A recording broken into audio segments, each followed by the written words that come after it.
Subscribe channel Truth.id dan aktifkan lonceng notifikasi untuk mendapatkan informasi seputar live streaming dan video khotbah terbaru.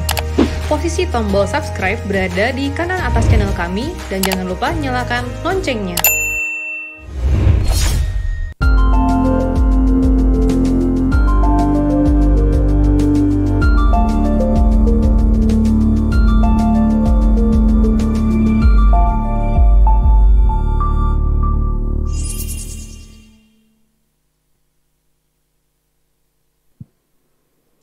Shalom ibu-ibu wanita surgawi, kita berjumpa lagi dalam program Wanita Surgawi pada hari ini.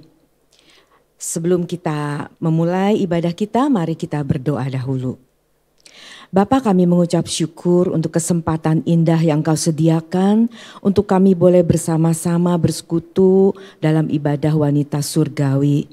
Bapa, ajar kami melalui kebenaran firman-Mu untuk kami semakin dilengkapi, semakin dibaharui, dan kami semakin indah dalam pemandangan-Mu. Terima kasih Bapa, kami mengucap syukur untuk kesempatan ini. Kami berterima kasih dalam nama Tuhan Yesus Kristus. Amin. Senang berjumpa kembali dengan ibu-ibu wanita surgawi pada kesempatan ini. Hari ini kita mau membahas satu tema yang saya beri judul Let It Go. Nah, ada banyak orang yang bertanya, bagaimana kita bisa hidup sempurna? Rasanya satu hal yang mustahil. Karena pada kenyataannya, dalam kehidupan kita sehari-hari kita masih jatuh terus dalam kesalahan-kesalahan. Lalu sampai kapan kita bisa sempurna? Dan bagaimana caranya? Benar ibu-ibu, untuk menjadi sempurna perlu proses. Saya setuju itu. Tetapi satu hal yang kita harus ingat adalah proses memang bertahap, proses memang membutuhkan waktu. Tapi mari jangan jadikan proses atau tahapan-tahapan ini sebagai alasan untuk kita bisa masih hidup dalam dosa. Akan sangat berbeda seseorang yang hidup dalam dosa dengan seseorang yang berjuang untuk sempurna sekalipun masih jatuh. Tentu kita bisa rasakan, kita juga kalau jujur kita bisa mengaku pada diri kita sendiri. Apakah saya masih terikat dengan dosa ini atau saya sudah benar-benar berjuang walau sekali-kali saya harus akui bahwa saya masih terpeleset. Nah, pada kesempatan ini kita mau belajar satu hal penting tentang let it go. Untuk itu mari kita baca dari Ibrani 6 ayatnya yang ke-19 sampai 20. Ibrani 6 ayatnya 19 sampai 20, demikian firman Tuhan. Pengharapan itu adalah sauh yang kuat dan aman bagi jiwa kita, yang telah dilabuhkan sampai ke belakang tabir, di mana Yesus telah masuk sebagai perintis bagi kita. Ketika Ia menurut peraturan Melkisedek menjadi imam besar sampai selama-lamanya.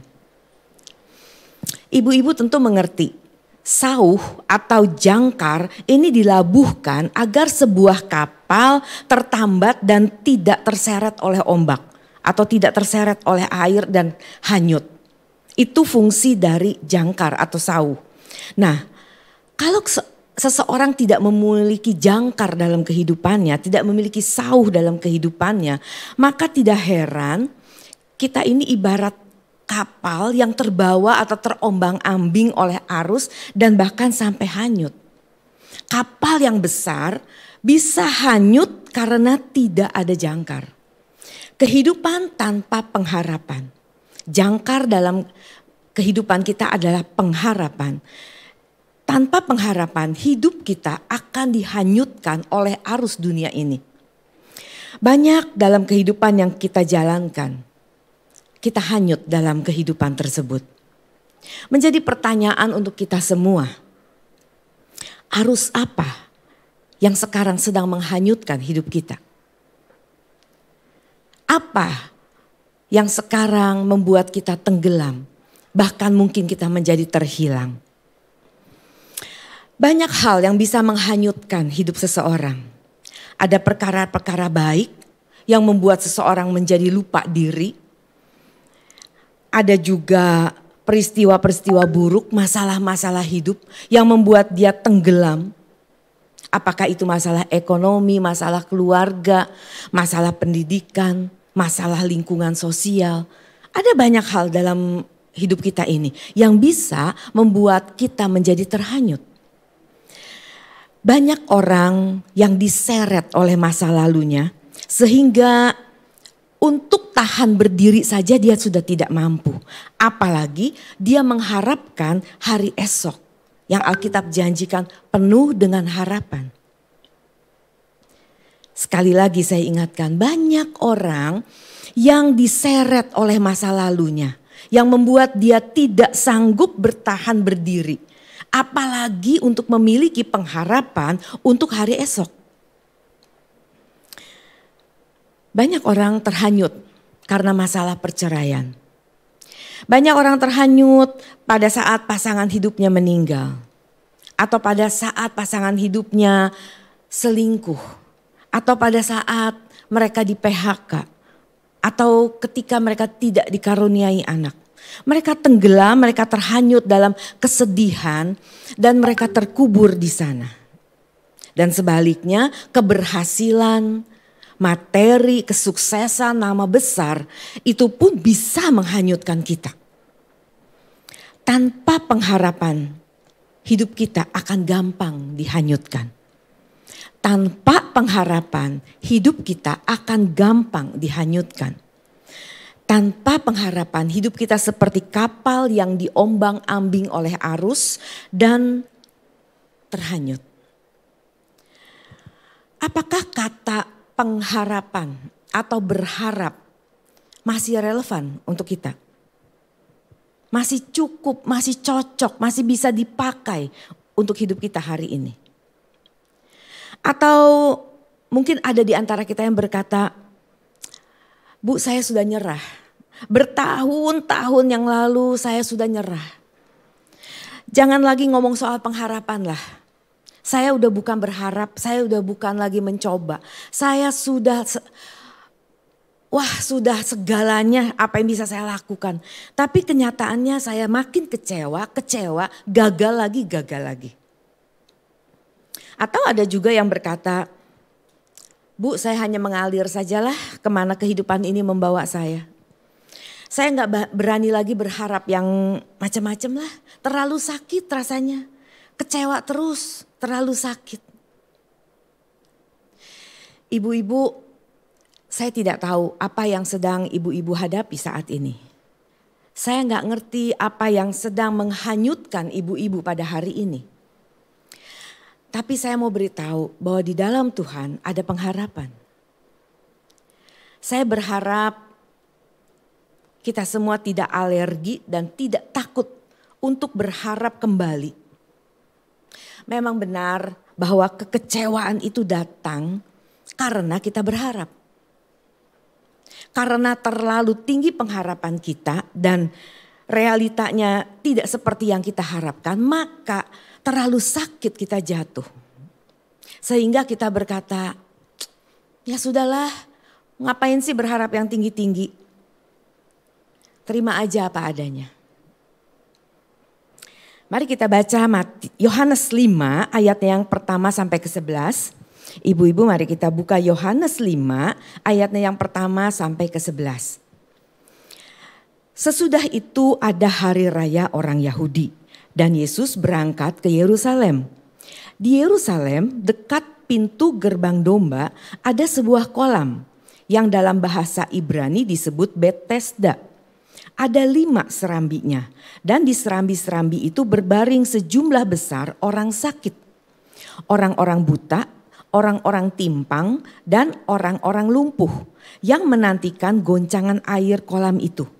Sebab sewaktu-waktu turun malaikat Tuhan ke kolam itu dan menggoncangkan air itu. Barang siapa yang terdahulu masuk ke dalamnya sesudah goncangan air itu menjadi sembuh, apapun juga penyakitnya. Di situ ada seorang yang sudah 38 tahun lamanya sakit. Ketika Yesus melihat orang itu berbaring di situ, Dan karena ia tahu, sekali lagi perhatikan, karena Yesus tahu. Yesus tahu orang ini sudah 38 tahun menderita sakit lumpuh di situ. Apakah hari ini Yesus yang sama tidak tahu apa yang kita derita? Berapa lama? Apapun penderitaan kita, Yesus tahu. Dan karena ia tahu bahwa ia telah lama dalam keadaan itu, berkatalah ia, Yesus kepadanya, "Maukah engkau sembuh?" Jawab orang sakit itu kepadanya, "Tuhan, tidak ada orang yang menurunkan aku ke dalam kolam itu apabila airnya mulai goncang. Dan sementara aku menuju ke kolam itu, orang lain sudah turun mendahului aku." Tuhan bertanya, "Maukah kamu sembuh?" Pertanyaan yang sangat simpel, yang to the point. Tuhan tanya, "Mau enggak kamu sembuh?" Tapi apa jawaban orang ini?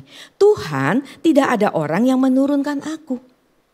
Kan logikanya orang ini harusnya menjawab, "Mau banget Tuhan, saya mau sembuh." Iya kan? "Saya mau sembuh, tolong saya." Tapi orang ini mengatakan, "Tuhan, tidak ada orang yang menurunkan aku ke dalam kolam itu." Dia membuat alasan. Dia beralasan karena gak ada orang yang menolongnya. Ibu-ibu, bukankah kita sering seperti itu? Tuhan tawarkan, "Maukah saya bebaskan kamu? Maukah kamu saya lepaskan dari semua ini?" Tapi ada syaratnya. Dan kita beralasan ini dan itu. Tuhan gak mau kita manjain perasaan kita. Tuhan tidak menanggapi alasannya. Tuhan mau kita untuk belajar bertindak. Ayat selanjutnya, tetapi hari itu hari Sabat. Karena itu orang-orang Yahudi berkata kepada orang yang baru sembuh itu, "Hari ini hari Sabat dan tidak boleh engkau memikul tilammu." Akan tetapi ia menjawab mereka, "Orang yang telah menyembuhkan aku, dia yang mengatakan kepadaku, angkatlah tilammu dan berjalanlah."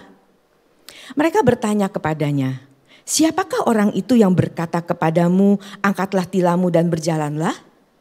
Tetapi orang yang baru sembuh itu tidak tahu siapa orang itu. Sebab Yesus telah menghilang ke tengah-tengah orang banyak di tempat itu. Orang lumpuh ini sudah menderita sakit selama 38 tahun. Bukan 38 hari atau bulan atau minggu, apalagi 38 jam. 38 tahun.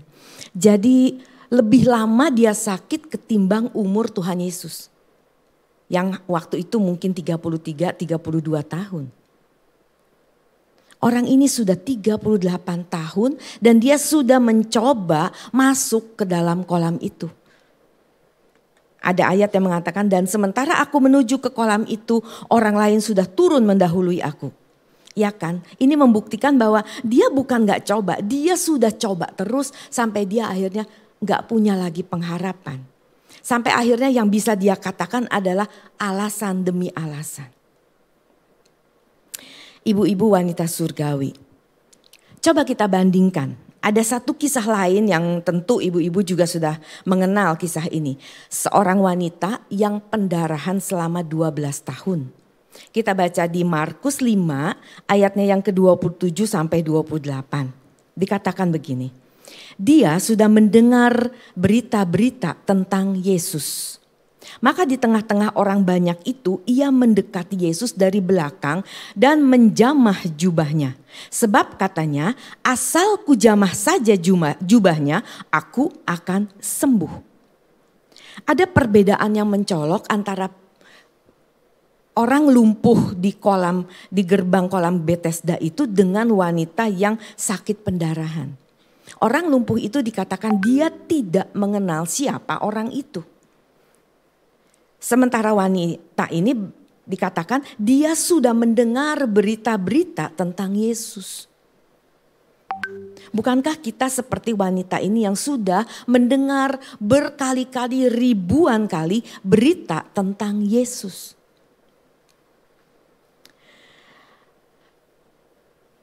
Inilah dahsyatnya sebuah pengharapan. Ketika kita tahu dan kita mengenal siapa sumber pengharapan kita, siapa juru selamat kita. Ada kekuatan dari dalam, ada keberanian dari dalam yang membuat wanita ini enggak peduli lagi dengan lingkungannya, enggak peduli lagi apakah dia akan dimarahin atau enggak. Imannya tumbuh sehingga dia bisa katakan, asal ku jamah saja jubahnya, aku pasti sembuh. Pernahkah dalam hidup kita memiliki keberanian seperti ini? Masalah kita mungkin berbeda-beda dan pasti berbeda-beda. Tetapi apakah kita memiliki satu keberanian seperti wanita ini? Jika kita benar mengenal Tuhan, jika benar kita mengalami dan kita percaya Dia Allah yang hidup, maka seharusnya kalimat wanita ini pun menjadi kalimat kita hari ini. Asal ku jamah saja jubahnya, aku pasti sembuh. Hari ini Tuhan sudah tidak bersama kita secara fisik. Kita memang tidak bisa lagi menjamah jubahnya seperti wanita ini. Tetapi kita punya kesempatan, kita punya fasilitas untuk tetap bisa menghampiri Dia dan memohon pertolongannya. Tapi hari ini diperlukan satu tindakan nyata dari kita.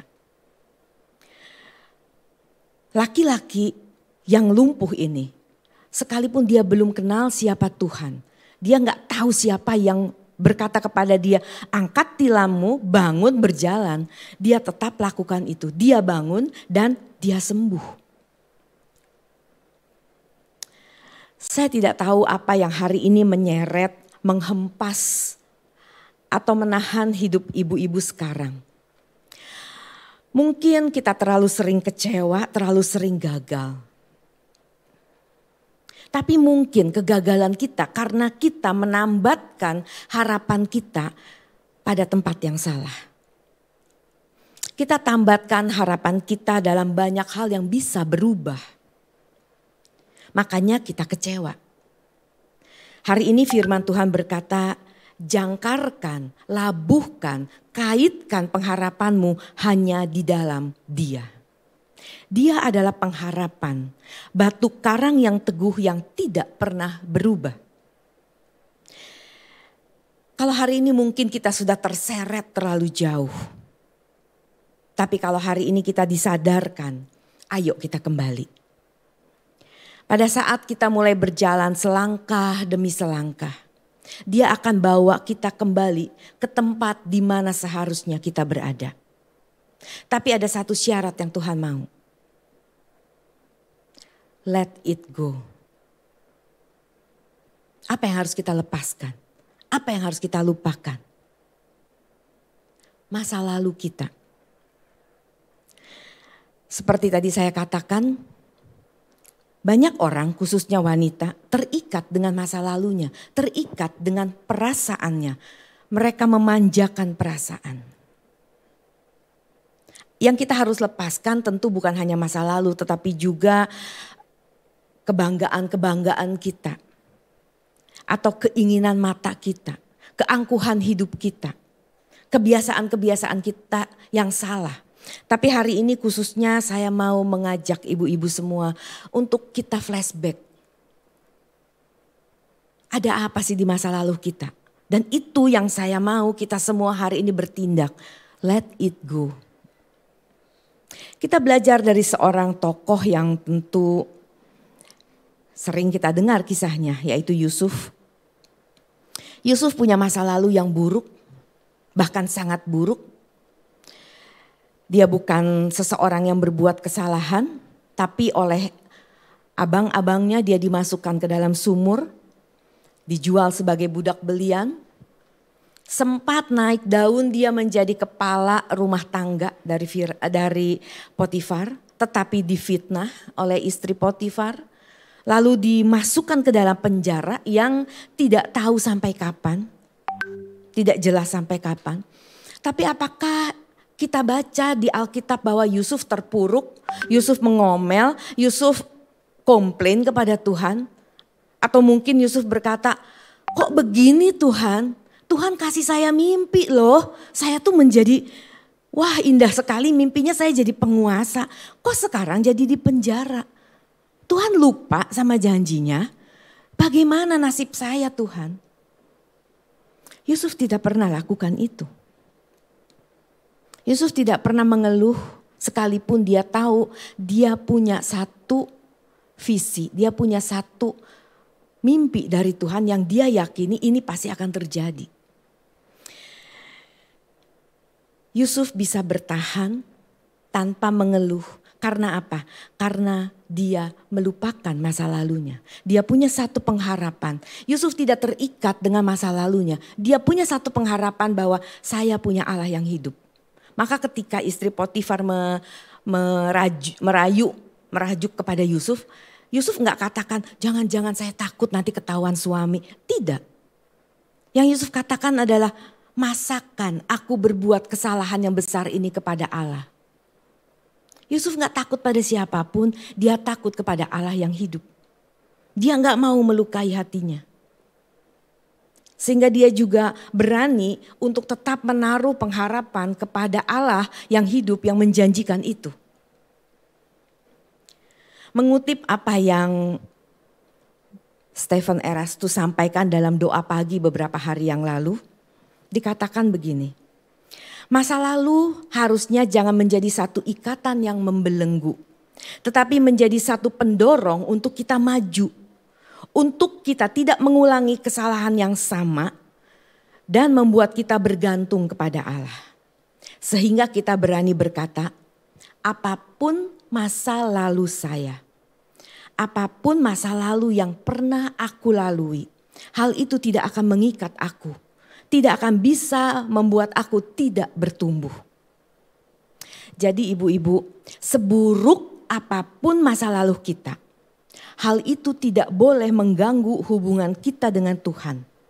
Sebab perjalanan kita bersama Tuhan ternyata membuat kita bisa menjadi satu pribadi yang sama sekali tidak kita pikirkan terlebih dahulu.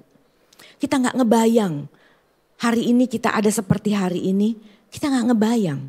Saya gak pernah mimpi bisa duduk di sini pegang mic berbicara kepada ibu-ibu. Tidak pernah.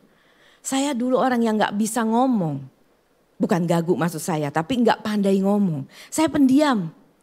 Apa-apa saya simpan, saya tipe introvert. Saya pendam sendiri, saya kebetulan gak punya saudara kandung. Jadi memang biasa sendiri, gak berbagi dengan siapa-siapa.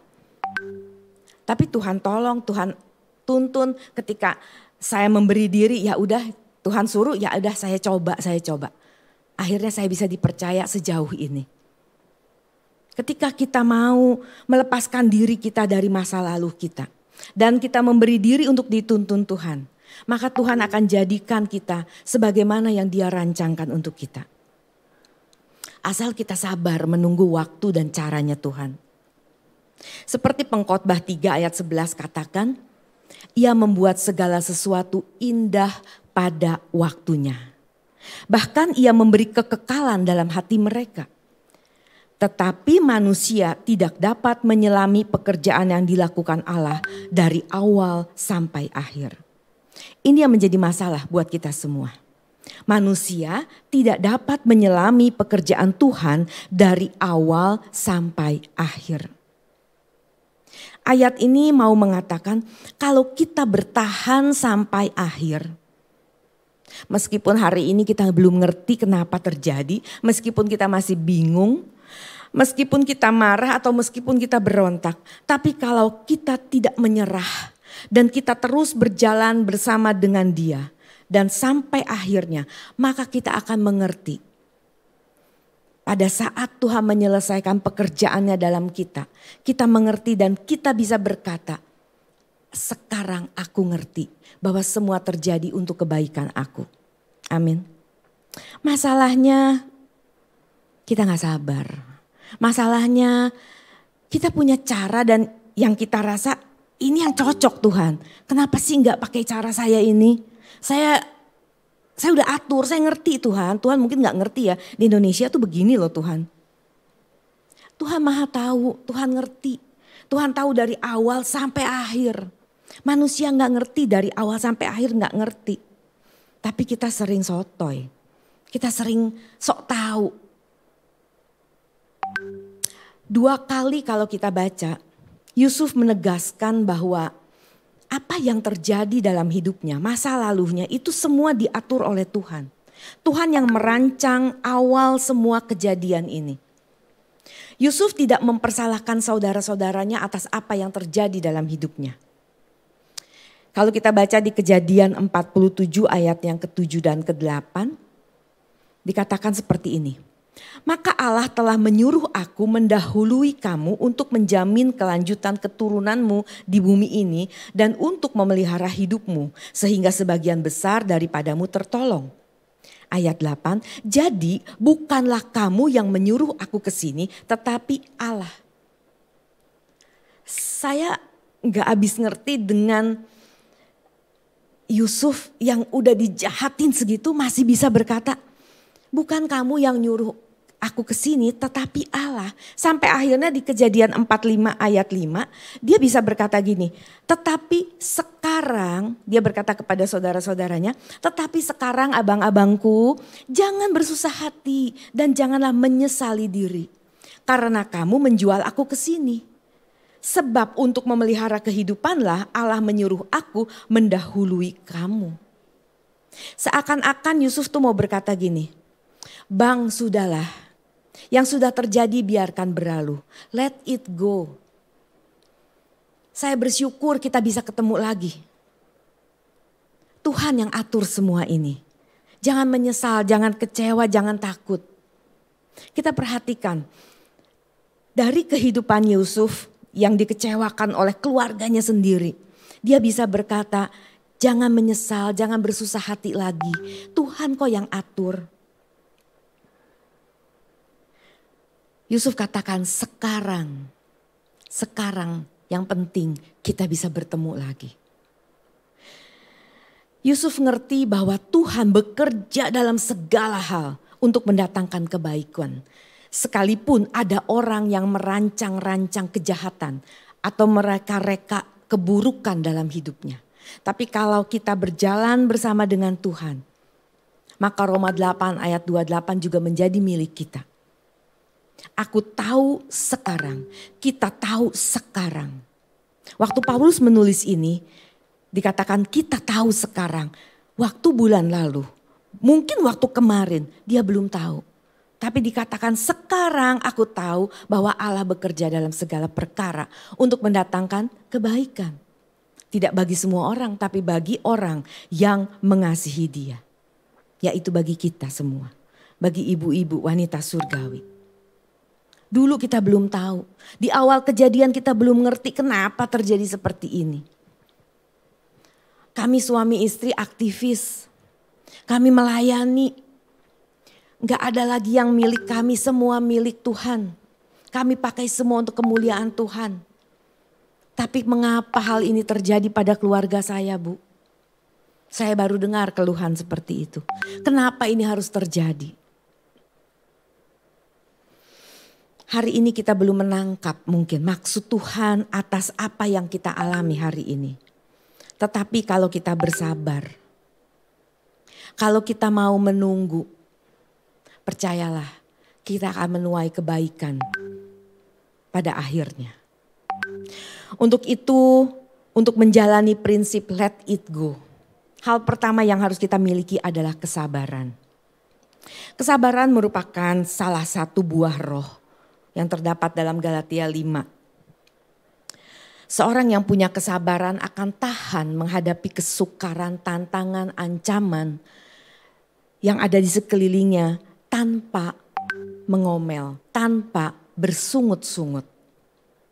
Ada orang yang tahan, ada orang yang diam, ada orang yang tidak berbuat apa-apa, menunggu sesuatu tapi dalam hatinya mengomel, dalam hatinya menggerutu, bahkan mempersalahkan orang. Oleh karena itu kesabaran bukan hanya sikap lahir ya yang kita diam, yang orang lihat bahwa kita enggak bereaksi apa-apa. Tetapi kesabaran juga bicara soal sikap hati. Di mana kita tidak mengomel, tidak menggerutu, apalagi kita sampai mempersalahkan Tuhan. Amsal 16 ayat 32 mengatakan orang sabar melebihi seorang pahlawan. Orang yang menguasai diri melebihi orang yang merebut kota. Artinya orang sabar itu punya kekuatan yang luar biasa. Kita harus belajar memandang bahwa setiap penundaan, setiap keterlambatan dari jadwal yang mestinya menurut kita sudah selesai adalah sesuatu yang baik. Sebab ketika penundaan itu terjadi, sebenarnya itu merupakan kesempatan untuk kita semakin berdoa. Bukan untuk semakin ngomel atau semakin cemas atau semakin jengkel. Penundaan adalah kesempatan bagi Allah untuk memperbaiki juga karakter kita. Maka kalau masalah kita belum selesai sampai hari ini, yang kita tanya bukan sampai kapan, tetapi apalagi yang belum beres Tuhan. Saya mau diberesin. Saya enggak mau kehilangan momentum ini. Momentum penderitaan, momentum masalah ini. Karena bukan saja saya mau keluar dari masalah ini, mau bebas, tapi saya juga mau merdeka dari karakter dosa. Dari kedagingan saya, dari keangkuhan hidup saya. Sampai akhirnya kita bisa berkata bahwa waktu Tuhan, waktu yang terbaik. Amin. Di situ kita sering gak sabar. Walau kadang tak mudah dimengerti. Kita gak ngerti, kita tanya kenapa Tuhan kok lama banget. Dia ditolong langsung. Dia lebih jahat dari saya loh. Kok dia ditolong langsung? Saya kok dibiarkan segini lama? Kesabaran menyangkut sikap hati untuk menerima keadaan yang tidak menyenangkan tanpa mengeluh. Dan untuk ini, hal kedua yang harus kita miliki adalah penguasaan diri. Untuk bisa menjalankan prinsip let it go, harus ada kesabaran dan harus ada penguasaan diri. 2 Timotius 4 ayat 5 mengatakan, tetapi kuasailah dirimu dalam segala hal. Bukan dalam satu hal, dalam segala hal. Sabarlah menderita, lakukanlah pekerjaan pemberitaan Injil dan tunaikan tugas pelayananmu. Kesabaran itu ibarat karet. Karet gelang ya. Di sini gak ada karet gelang. Ibarat karet ini loh ibu-ibu. Ini karet ya. Semakin ditarik semakin panjang. Tuhan mengulur kesabaran kita. Supaya kita semakin berjiwa besar.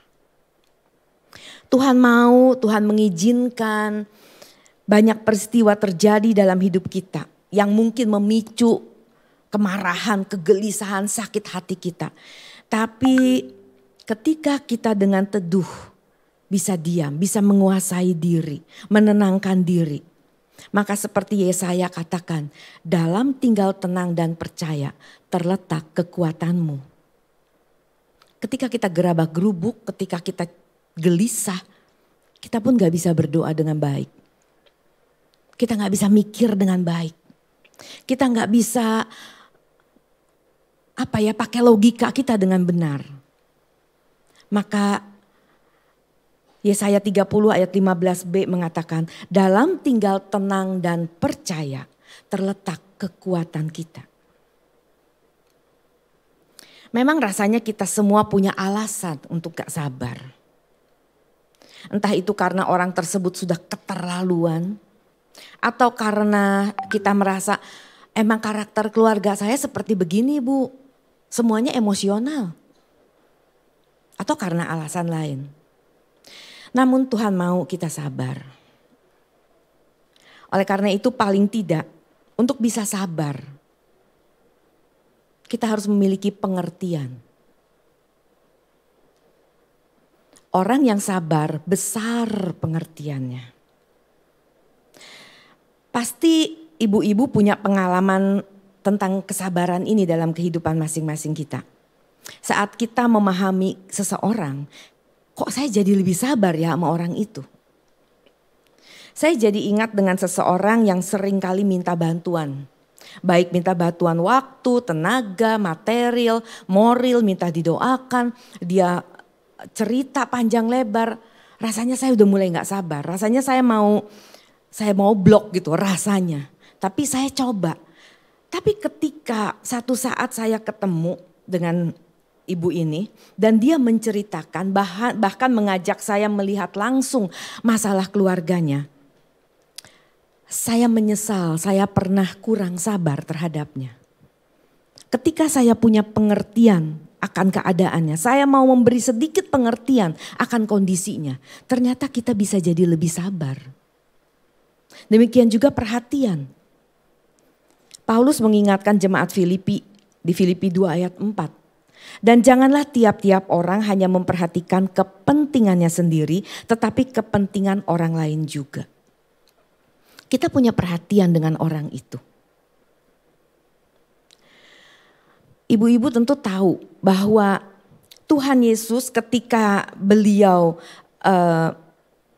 ada di bumi, menginjil di bumi ini, beliau punya 12 murid kan. Dan Tuhan Yesus tahu bahwa satu orang di antara murid-muridnya akan menjadi pengkhianat. Yesus tahu. Nah, pernahkah kita baca dalam Alkitab, sikap Yesus terhadap si pengkhianat itu berbeda dengan sikapnya kepada yang lain. Mungkin dicuekin, mungkin disindir-sindir, mungkin gak diajak, dipisahin. Gak ada kan kalimat yang menyatakan itu. Sebaliknya Tuhan Yesus memperlakukan mereka sama, bahkan Yudas termasuk orang yang diutus ke kota-kota dan melakukan banyak mujizat. Nah, bagaimana dengan kita hari ini? Ketika kita tahu ada orang yang akan mengkhianati kita. Atau ada orang yang sudah mengkhianati kita dan dia belaga bego gitu, belaga gak salah. Sementara dia ada di sekitar kita. Saya bukan bilang kita harus setuju dengan dosanya, tidak. Kita membenci dosa tapi kita mengasihi orang berdosa. Apakah kita punya compassion? Apakah kita punya rasa mengasihi sesama?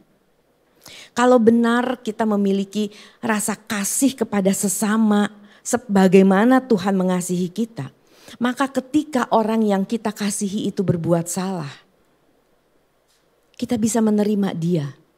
Dan apalagi kalau kesalahan itu kesalahan di masa lalu. Siapa sih gak pernah salah? Siapa sih gak punya pengalaman atau sejarah hidup yang salah? Kita belajar menerima dan kita melupakannya. Dan kalau orang itu melakukan kesalahan sekarang, mari kita bantu dia untuk dia keluar dari kesalahan itu. Kita bantu dia memperbaiki. Pertanyaan yang sering saya dengar ketika saya konseling adalah, sampai kapan Bu saya mesti sabar? Ibu gak ngerti sih, ibu gak jalanin seperti saya. Miliki perhatian, miliki compassion, miliki pengertian. Kalau sampai kapan masing-masing kita harus berperkara dengan Tuhan? Sampai kapan saya harus genggam orang ini? Seberduri apapun orang itu, kalau Tuhan suruh kita genggam, kita harus genggam. Dan sebaliknya, selembut apapun orang itu, kalau Tuhan suruh kita lepaskan, kita harus lepaskan. Nah, balik ke kisah wanita yang sakit pendarahan tadi dan orang lumpuh di kolam Bethesda dan juga Yusuf. Kira-kira apakah mereka pernah mengalami rasa takut? Melepaskan masa lalu, trauma masa lalu bisa membuat seseorang menjadi takut. Ketika Yusuf dimasukkan ke dalam sumur, dijual sebagai budak, apakah dia tidak punya kegentaran dalam hatinya? Pasti ada. Tetapi tahukah ibu-ibu bahwa rasa takut itu membuat keberanian kita muncul. Karena keberanian itu bukan karena tidak adanya rasa takut. Keberanian adalah penguasaan atas rasa takut. Jadi untuk menjadi takut itu tidak apa-apa, tidak apa-apa. Tetapi kita harus menguasainya. Apa yang kita tidak bisa kuasai akan menguasai kita. Termasuk masa lalu kita. Ketakutan ibu-ibu, ketakutan kita semua terhadap masa depan kita, terhadap masalah kita akan menjadi begitu kecil ketika rasa takut kita akan Allah begitu besar. Amin. Ketakutan kita akan masalah, akan masa depan yang gak jelas, akan menjadi begitu kecil ketika rasa takut kita kepada Allah jauh lebih besar. Sampai kita bisa mengatakan, tidak penting masalah saya selesai atau tidak. Tetapi yang terpenting adalah saya disempurnakan lewat masalah ini. Saya gak mau terikat. Susah loh untuk menjalani, untuk berkata dengan jujur dan menjalani prinsip let it go itu susah. Karena umumnya kita terikat dengan masa lalu dan terikat dengan trauma-trauma. Tapi hendaknya kita tidak ceroboh, kita tidak gegabah dan kita tidak buru-buru mau keluar dari masalah itu tanpa memperhatikan komando atau suara Tuhan. Usaha-usaha yang kita lakukan untuk mengubah nasib, mengubah hidup, mengubah keadaan harus kita selalu pergumulkan dengan Tuhan. Apakah Tuhan mau saya begini atau saya begitu? Jangan karena saya mau cepat selesai.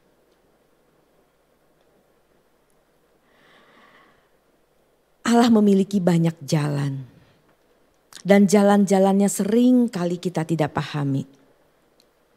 Tetapi Allah tidak pernah mendatangkan kecelakaan kepada kita. Sebab rancangan-rancangannya adalah rancangan damai sejahtera. Demikian kitab Yeremia tulis. Maka ibu-ibu jangan menyerah. Hari ini tawaran datang kepada kita. Pengharapan di dalam Tuhan. Sebagaimana Roma 15 ayat 13 katakan. Semoga Allah sumber pengharapan memenuhi kamu dengan segala sukacita dan damai sejahtera dalam iman kamu. Supaya oleh kekuatan Roh Kudus kamu berlimpah-limpah dalam pengharapan. Bukan dengan kekuatan kita sendiri. Bukan dengan gagah dan kuatnya kita. Tetapi dengan kekuatan Roh Kudus kita akan berlimpah-limpah dalam pengharapan. Ibu-ibu wanita surgawi yang Tuhan kasihi. Ingat tema kita hari ini. Let it go. Jangan kita terikat dengan masa lalu kita. Jangan kita terikat dengan masalah-masalah kita. Masalah harus kita hadapi dengan tanggung jawab. Di luar apa yang mampu kita lakukan, Tuhan pasti turun tangan membantu kita. Hanya waktu dan caranya kita serahkan kepada Dia. Amin. Mari kita berdoa. Bapa, sulit untuk kami berkata dan menjalankan let it go. Tapi dengan kekuatan Roh Kudus yang ada dalam kami pasti sanggup. Karena kami hanya mau menyenangkan Engkau lewat apapun, lewat segala hal yang Engkau izinkan terjadi dalam hidup kami. Dan kami mau belajar untuk terus diubahkan, disempurnakan. Agar hidup kami menjadi wanita-wanita surgawi yang keharumannya menyenangkan hati-Mu. Terima kasih Bapa, terima kasih untuk kesempatan ini. Segala masalah, segala problem yang menghantui kami, hari ini kami letakkan di bawah kaki-Mu. Terima kasih untuk penghiburan dan untuk pengharapan di dalam Engkau. Di dalam nama Tuhan Yesus Kristus kami mengucap syukur. Amin. Amin. Tuhan Yesus memberkati.